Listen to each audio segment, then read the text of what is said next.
Masjid pakai kentongan bid'ah, pakai beduk bid'ah, selawatan bid'ah, berjanjian bid'ah, sampai saking enggak takut biar tidak dianggap bid'ah. Dulu ibu-ibu itu punya pakaian nasional yang disebut dengan kerudung dan kebaya. Benar?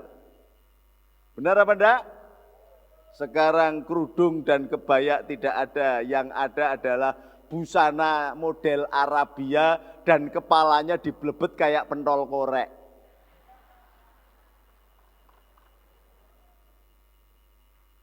Duh, ini kan ini hijab, ini jilbab, ini.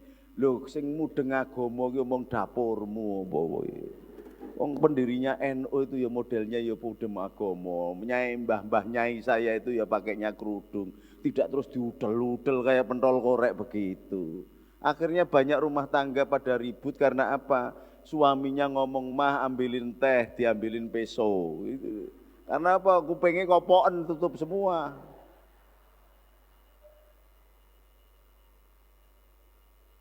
Sampai ada yang pakai begini, cuman kayak ninja aja. Banyak nggak di sini, ada nggak? Loh, monggo begitu, tapi jangan mengharamkan yang lain.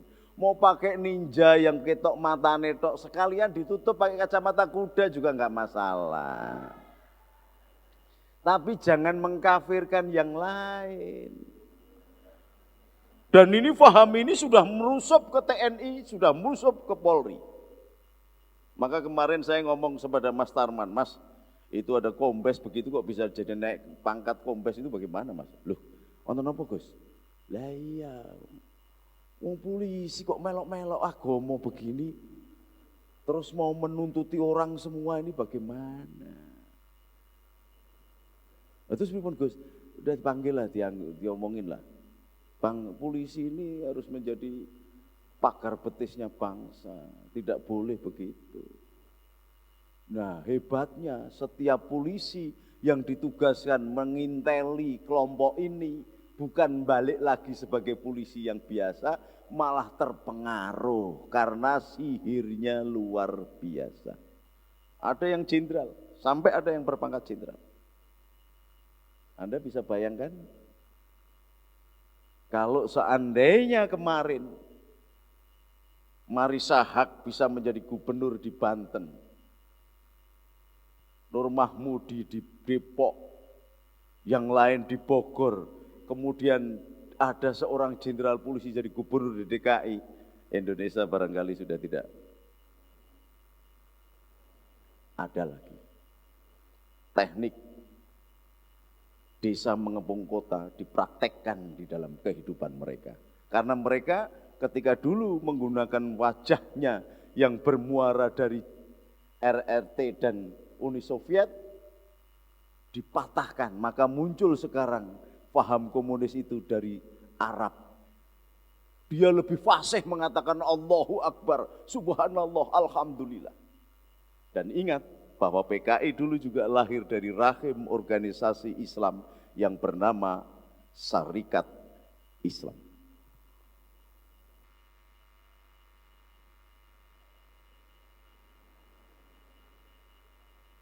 Maka kita kumpulkan kemarin di mana-mana, sekarang saya di keliling sendiri.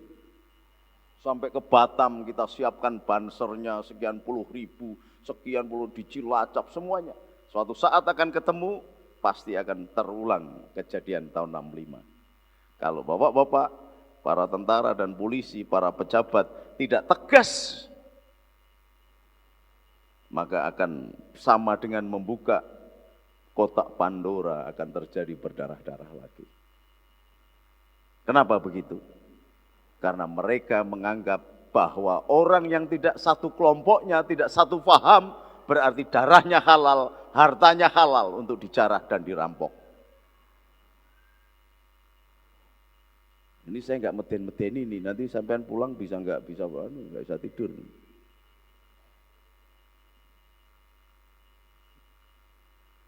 Faham inilah yang sekarang mengobok-obok pemerintahan kita dan sudah berada di depan hidung, sudah berani mengatakan. Khususnya coba bayangkan, Apa benar satu kelompok menghina kelompok lain dengan siaran radio terbuka? Kalau zaman dulu, zaman Pak Harto, ini pasti ditangkap.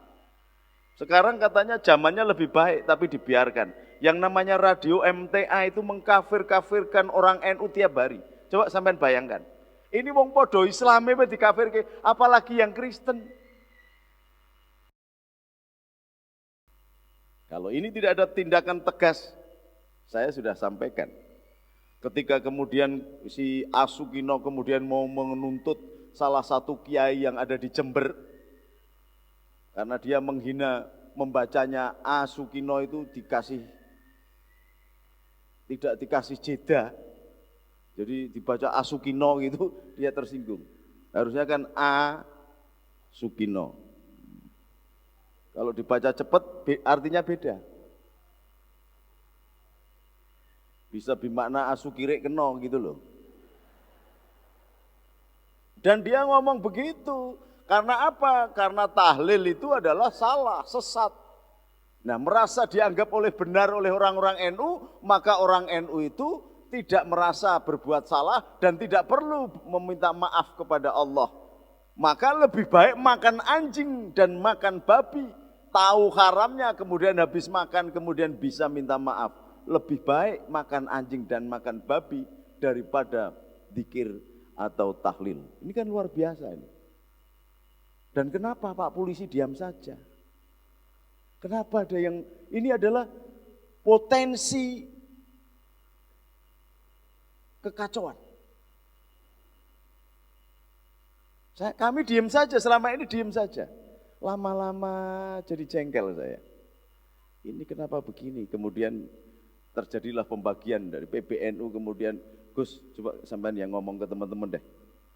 Saya tak ngurusi yang lain, oke? Saya turun. Maka kemarin saya di Ponorogo, kita siapkan ribuan banser.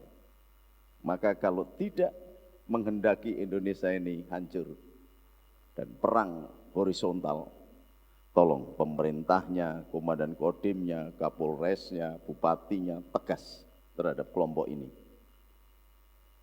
Bahwa Al-Quran ditafsiri A sampai Z, bahwa Injil ditafsiri A sampai Z silahkan. Tapi ketika dia melakukan tafsir tentang ayat sesuatu A, silahkan tafsirnya dipakai sendiri, silahkan. Jangan paksakan orang lain mengikuti tafsirnya. Ini yang menjadi persoalan, Bapak-bapak dan Ibu-ibu.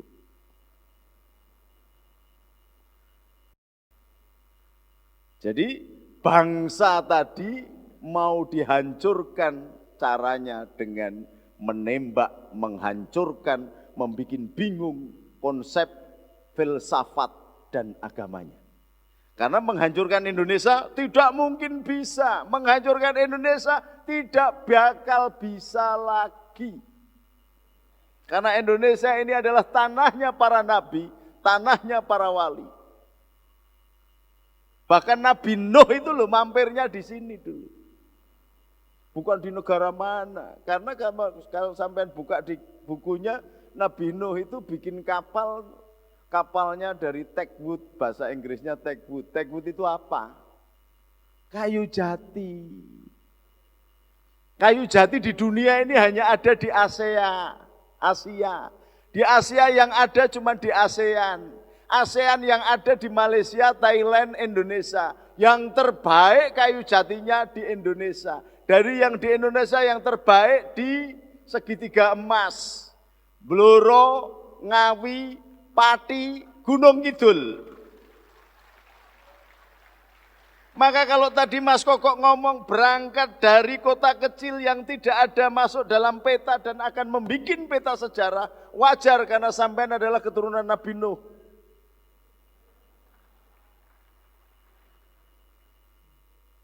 Loh, kayu jati. Nah, jati yang terbaik di Blora. Bergeser dulu itu kawasannya yang namanya Blora sampai ke Gunung Kidul, sampai Wonogiri, sampai ke Pacitan. Maka kalau kita lihat bentuk geografinya, kapalnya Nabi Nuh itu digelontorke di Pacitan. Oleh sebab itu Joyoboyo mengatakan Cina londo kari sak jodo, Jawa kari sepa. Maknanya apa? Bukan Cina londo sembelih-sembelihan, enggak. Cina londo enggak pernah sembelih-sembelihan. Si sembelih-sembelihan ini Jawa.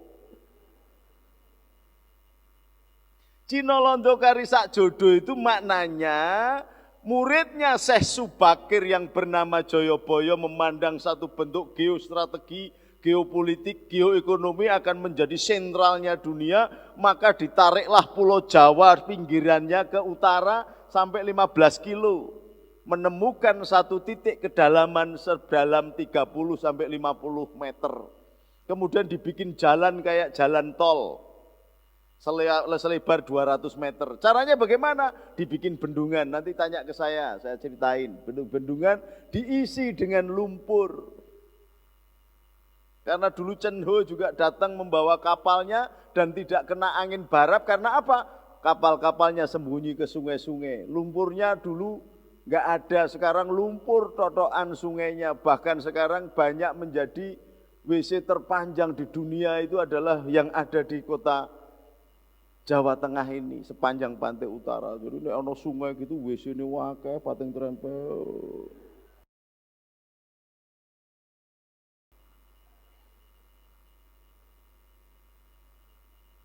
Nah kalau itu lumpur dimasukkan ke dalam bangunan tembok sekat itu, maka tidak ada lagi air laut masuk ke dalam sini. Maka jarak pantai dengan yang 15 km air lautnya dibuang, menjadi penampungan air tawar terbesar di dunia. Karena sepanjang 1.900 km dari Jakarta sampai ke Banyuwangi. Coba bayangkan, Malaysia hanya jualan air saja, dia bisa menekan Singapura. Sementara kita dengan Singapura nggak berani apa-apa. Kemarin kapalnya diserempet sama kapalnya Singapura, diem saja. Malaysia berani bentak Singapura. Kita kapalnya perang kita ini loh diserempet sama kapal perangnya Singapura nggak berani apa-apa. Karena apa? Kapal perang kita ini ada 8, yang 5 rusak. Yang 3 senjatanya, 2 macet, 1 nggak ada pelurunya. Saya ngomong betul begini di depan Kasal Laksamana Slamet Subianto dan Kasal yang baru. Kenapa dulu kita punya Laksamana Malahayati? Kenapa sekarang kita jadi penakut begini? Kita ini terah orang besar, terahnya Nabi Nuh, bahkan Nabi Musa. Coba bapak-bapak kiai-kiai coba lihat itu. Kenapa Nabi Musa ada di Indonesia? Kalau panjenengan buka itu suratnya, ada permintaan dari umatnya Nabi Musa, ya Musa, jangan engkau berikan aku makananmu saja, tapi wa fumiha wa adasiha wa wasoliha. Berikan adas pulau waras, apa ono ning Arab. Brambang, apa ada? Bawang, apa ada? Enggak ada. Yang ada di daerah tropik di Indonesia. Makanya kalau sampean lihat, di Arab sana tidak ada monyet. Yang ada di Jawa. Karena apa? Ketika diperintahkan oleh Allah, oleh Yahweh, jangan lupakan hari Sabat. Ketika hari Sabat orang malah pada mencari ikan, banyak banget ikannya. Yang berdagang untung terus, akhirnya disabdo menjadi monyet.